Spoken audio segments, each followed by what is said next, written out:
স্বাগতম সবাইকে। আশা করি সবাই ভালো আছেন। গত কয়েক মাস ধরেই মধ্যপ্রাচ্যে যে অগ্নিগর্ভ পরিস্থিতির মধ্য দিয়ে যাচ্ছিল তা যেন গত রাতের এক বিস্ফোরক ঘটনায় চরম পর্যায়ে পৌঁছেছে। ইরান তাদের অত্যাধুনিক ড্রোন দিয়ে সরাসরি যুক্তরাষ্ট্রের একটি সামরিক ঘাঁটিতে হামলা চালিয়েছে। প্রাথমিক প্রতিবেদনে বলা হচ্ছে এই হামলায় কমপক্ষে ২১ জন আমেরিকান সেনা নিহত হয়েছেন। এটি ইরানের পক্ষ থেকে যুক্তরাষ্ট্রের বিরুদ্ধে সাম্প্রতিক সময়ের সবচেয়ে প্রত্যক্ষ ও প্রাণঘাতী সামরিক আক্রমণ। পুরো বিশ্বের নিরাপত্তা বিশ্লেষকদের দৃষ্টি এখন তেল আবিয়াতের দিকে। শুরুতেই দেখে নেওয়া যাক কি ঘটেছে গত রাতে। মধ্যপ্রাচ্যে অবস্থিত একটি মার্কিন সামরিক ঘাঁটির আকাশে হঠাৎই ভেসে আসে একদল অদৃশ্য শত্রু। ইরানের পাঠানো অত্যাধুনিক স্টেলথ ড্রোন যুক্তরাষ্ট্রের বিখ্যাত বায়ু প্রতিরক্ষা ব্যবস্থাকে ফাঁকি দিয়ে ঘাঁটির ভেতরেই আঘাত হানে। ফলাফল ভয়াবহ বিস্ফোরণ, অগ্নিকাণ্ড, ধ্বংসস্তূপ ও সর্বোচ্চ পর্যায়ের হতাহত। মার্কিন কর্তৃপক্ষ নিহতদের সংখ্যা এখনও চূড়ান্তভাবে নিশ্চিত না হলেও অভ্যন্তরীণ সূত্রগুলো জানাচ্ছে নিহত আমেরিকান সেনার সংখ্যা কমপক্ষে ২১। ঘাঁটির ব্যাপক ক্ষয়ক্ষতির পরিমাণ এখনও নিরূপণ করা হয়নি। এই হামলা কোনো আকস্মিক ঘটনা নয়, এর পটভূমি তৈরি হয়েছে গত ৫ মাস ধরে। ইসরায়েলের গাজায় চলমান যুদ্ধ, যেখানে আন্তর্জাতিক সংস্থাগুলোর দাবি অনুযায়ী ১ লাখেরও বেশি ফিলিস্তিনি নিহত হয়েছেন, যার ৬০% নারী ও শিশু। এই যুদ্ধে যুক্তরাষ্ট্রের সরবরাহকৃত অস্ত্র ও অর্থায়ন ইসরায়েলকে সমর্থনের ইঙ্গিত হিসেবে দেখা দিয়েছে তেহরানে। ইরান শুরুতে হামাস, হেজবুল্লাহর মতো ফিলিস্তিনিপন্থী গোষ্ঠীগুলোর পেছনে সমর্থনদাতা হিসেবে ভূমিকা রাখলেও গাজায় নৃশংসতা ও আঞ্চলিক উত্তেজনা বৃদ্ধির সাথে সাথে তারা ক্রমশ সরাসরি সংঘাতে জড়িয়ে পড়ার ইঙ্গিত দিচ্ছিল। গত রাতের এই হামলা সেই ইঙ্গিতকেই যেন রক্তাক্ত বাস্তবে পরিণত করেছে।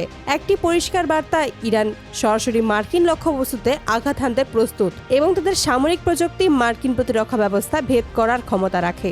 অপরদিকে ইরান সরকারের পক্ষ থেকে একটি সংক্ষিপ্ত কিন্তু ঔদ্ধত্যপূর্ণ বিবৃতিতে এসেছে। তারা এটিকে সামরিক শক্তির একটি সীমিত প্রদর্শন বলে অভিহিত করেছে, কিন্তু বিশ্লেষকরা বলেছেন এটি প্রদর্শন মধ্যপ্রাচ্যের মার্কিন অবস্থানের প্রতি একটা গভীর চ্যালেঞ্জ এবং ইরানের বৃদ্ধিশীল সামরিক আত্মবিশ্বাসের লক্ষণ। এই হামলার প্রভাব অত্যন্ত সুদূরপ্রসারী হতে পারে। প্রথমত, এটি সরাসরি ইরান যুক্তরাষ্ট্র সংঘাতের দিকে অঞ্চলে ঠেলে দিতে পারে, যা পুরো বিশ্বের জন্য একটি বৃহত্তর যুদ্ধের দুর্যোগ ডেকে আনবে। দ্বিতীয়ত, ইরানের ড্রোন প্রযুক্তির এই সক্ষমতা আঞ্চলিক শক্তি ভারসাম্যকে বদলে দিতে পারে। তাদের স্টেলথ ও অত্যাধুনিক বলে দাবি করা ড্রোন যদি সত্যিই মার্কিন ঘাঁটিতে আঘাত হানতে পারে, তাহলে তা শুধু ইসরায়েলের জন্যই নয়, সমগ্র মার্কিন মিত্র শিবিরের জন্য এক ভীতিকর বার্তা। তৃতীয়ত, গাজা যুদ্ধ এখন আর শুধুমাত্র ইসরায়েল ফিলিস্তিনি ইস্যু নেই, এটি পরিণত হয়েছে একটি বৃহত্তর প্রতিপক্ষতা ও আঞ্চলিক ক্ষমতার লড়াই, যেখানে ইরান নিজেকে প্রতিরোধ অঙ্গের নেতা হিসেবে প্রতিষ্ঠিত করতে চাইছে। তাহলে পরিস্থিতি এখন কোথায় দাঁড়ালো? একদিকে গাজায় মানবিক বিপর্যয় চলছেই, অন্যদিকে তেহরানের এই স্পষ্ট ও প্রাণঘাতী চ্যালেঞ্জ ওয়াশিংটনকে সরাসরি সামরিক জবাব দেওয়ার চাপে ফেলেছে। ট্রাম্প প্রশাসন কি ধরনের প্রতিক্রিয়া দেখাবে তা এখন সবার লক্ষ্য। এটি কি হবে লক্ষ্যভিত্তিক হামলা, নাকি ব্যাপক আকারের কোনো সামরিক অভিযানের সূচনা? ইরান কি তাদের এই পদক্ষেপ থেকে পিছিয়ে আসবে, নাকি আরও সংঘাতের দিকে এগিয়ে যাবে? গত রাতের এই ড্রোন হামলা শুধু একটি সামরিক ঘাঁটিতেই আঘাত করেনি, এটি আঘাত করেছে পুরো আন্তর্জাতিক শান্তি ও স্থিতিশীলতার ভিতকে।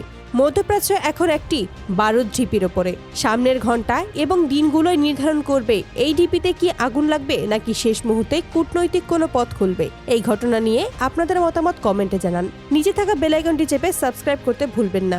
দেখা হবে আগামী ভিডিওতে। ভালো থাকুন, সতর্ক থাকুন।